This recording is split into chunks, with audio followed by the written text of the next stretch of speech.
akan menjelaskan mengenai mini riset saya. Saya akan menceritakan bagaimana isi dari mini riset saya ini.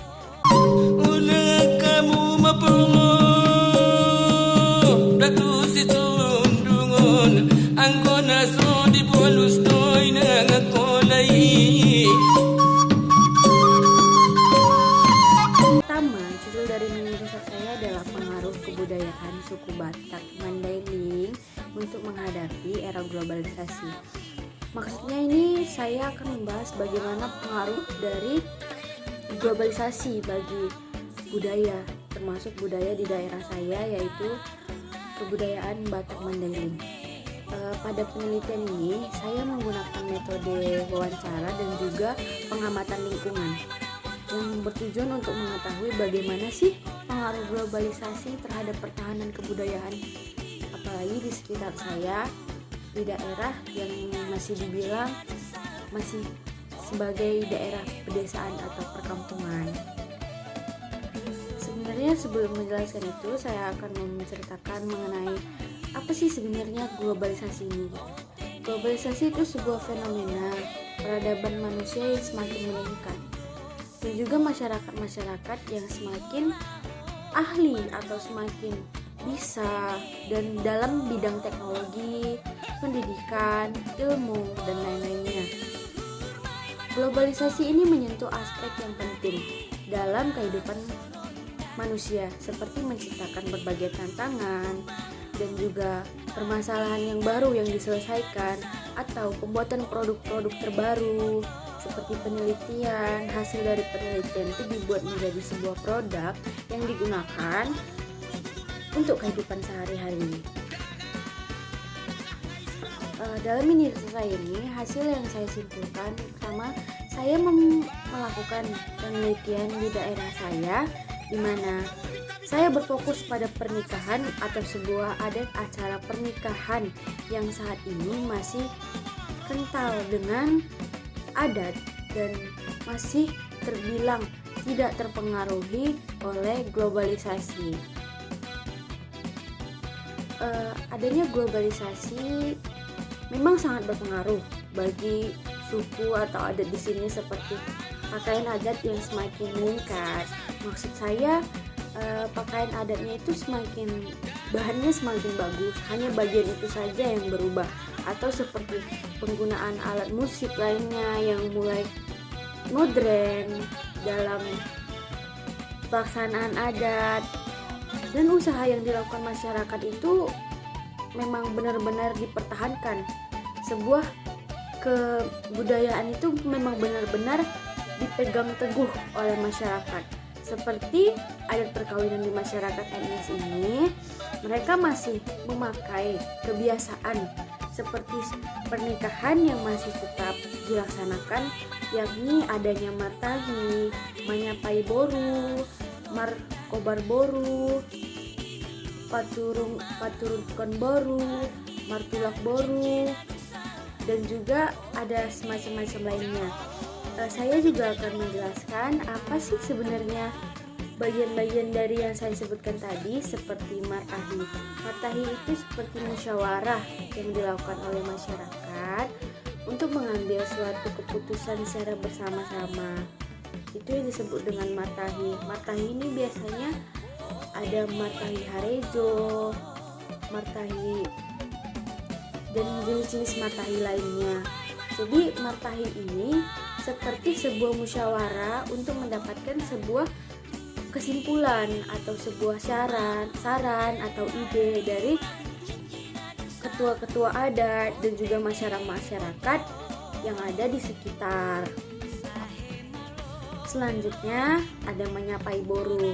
Jadi manyapai boru ini sama halnya dengan pinangan, bukan pinangan sih, seperti misalnya seorang laki-laki ini dan keluarganya datang ke rumah si mempelai wanita, dan mereka seperti bermusyawarah dan saling bertukar cerita, dan tujuan datangnya si mempelai pria ke rumah si wanita tersebut apa gitu. Selanjutnya ada manyapai boru. Manyapai boru ini selalu pengantin pria laki-lakinya menghampiri atau mendatangi rumah mempelai wanita untuk ditanyai apakah bersedianya si mempelai wanita ini untuk dinikahi oleh si mempelai pria, seperti halnya pinangan ya, seperti itu. Karena biasanya pada acara ini si mempelai pria akan membawa seperti makanan berupa nasi dengan lauk pauknya atau yang biasa disebut pengosan.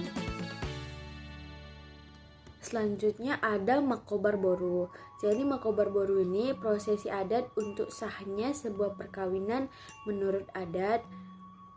Makobar boru ini didahului untuk pihak-pihak boru dari orang tua calon mempelai perempuan akan berperan untuk mendampingi pihak yang datang atau pihak calon pengantin laki-laki untuk menghadapi harajaon dan hatobangon dalam makobar boru.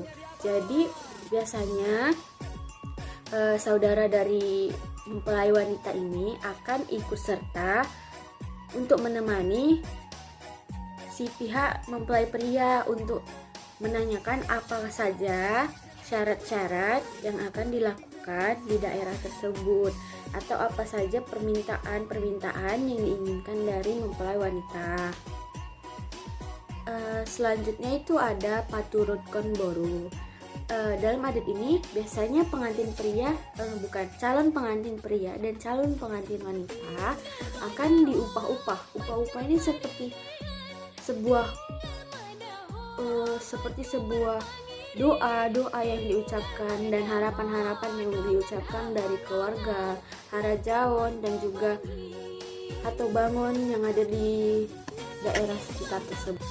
Selanjutnya ada patulakon barang. Patulakon barang ini si mempelai prianya mengantarkan apa saja yang diminta atau apa saja permintaan-permintaan dari si mempelai wanita. Seperti biasanya si mempelai wanita akan meminta berupa sarung, yang biasanya sarungnya seperti sarung-sarung adat, dan juga banyak lagi yang akan diberikan kepada si mempelai wanita. Setelah selesai seperti itu, maka akan ada adat pernikahannya dilaksanakan. Seperti pengalaman yang saya lihat di daerah saya, setelah pernikahan maka si mempelai wanita dan mempelai pria juga akan dikumpulkan keluarganya. Sebelum si mempelai pria ini membawa si mempelai wanita, maka akan ada musyawarah lagi dan juga adat-adat lagi yang dilaksanakan. Sebelum si mempelai wanita pergi dari rumahnya, maka akan ada azan yang dikumandangkan oleh adik si mempelai wanita. Apabila si mempelai wanita tidak memiliki adik laki-laki, maka akan diwakilkan oleh saudara laki-lakinya yang lain, seperti sepupunya atau lainnya. Dan juga si mempelai wanita akan membawa seekor ayam untuk dibawa ke rumah si mempelai pria. Dan juga si mempelai wanita akan menjunjung itu seperti si mempelai wanita akan menaruh padi yang ditaruh di atas talam, dan talam tersebut akan diletakkan di atas kepalanya, ya, seperti membawa sebuah tampah di atas kepalanya.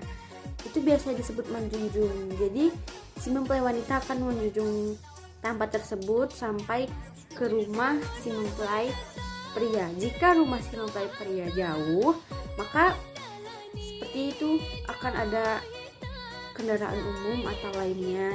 Setelah membawa dari tampah-tampah tersebut atau persediaan yang sudah dibawa dari mempelai wanita, maka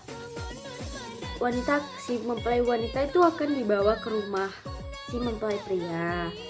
Nah, sampai di rumah mempelai pria itu, maka masih ada lagi yang dilaksanakan seperti penyambutan boru. Maka akan ada proses makan-makan dan juga musyawarah dari daerah si mempelai pria. Biasanya akan ada acara adat sesuai dengan acara adat si mempelai pria. Misal, si mempelai pria ini mempunyai adat yang berbeda dari daerah adat sekitar rumah saya, maka proses yang dilaksanakan di sana berbeda lagi dari proses yang dilaksanakan di daerah dekat rumah saya seperti itu. Atau berbeda lagi dilaksanakannya atau berbeda lagi proses adat yang dilaksanakan di Batak Mandailing daerah sana, dan juga beda lagi Batak Mandailing di daerah sekitar rumah saya seperti itu. Itu pengamatan yang telah saya lakukan. Paling tidaknya kita mengetahui tentang budaya zaman dahulu.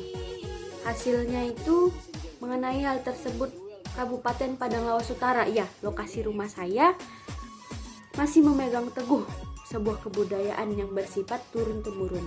Batak Mandailing sudah mendarah daging dan juga sebagai sebuah kultur yang sudah terdapat sejak dahulu dan sangat sulit untuk dihilangkan dari kebiasaan masyarakat. Namun perkembangan globalisasi semakin lama akan semakin mengikis hal tersebut. Itu memang sudah lumrah sekali, karena globalisasi ini memiliki dampak-dampak negatif maupun positifnya. Maka sebuah kultur atau sebuah kebudayaan akan tergeser dengan adanya sebuah kebudayaan atau kebiasaan baru. Namun dengan cara itu kita harus memegang teguh lagi atau lebih memahami kebudayaan-kebudayaan kita agar kebudayaan-kebudayaan tersebut tidak tergeser oleh perkembangan zaman. Seperti halnya yang terlihat di daerah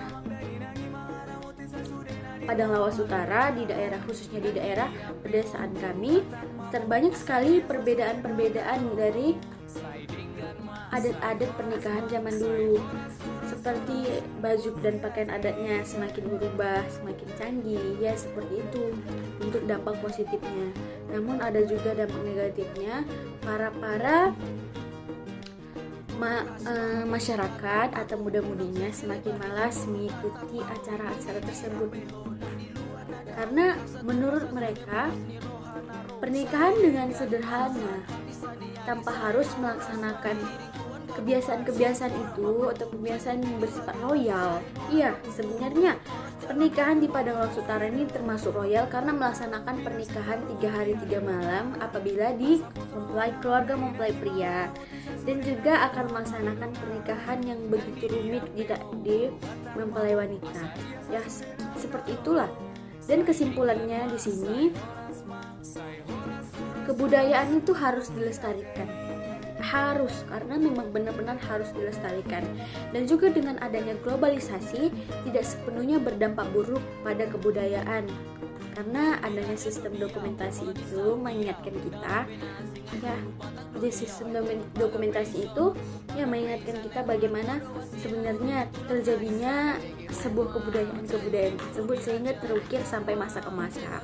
Oke, sekian mengenai mini dasar saya. Apabila ada kesalahan, saya mohon maaf.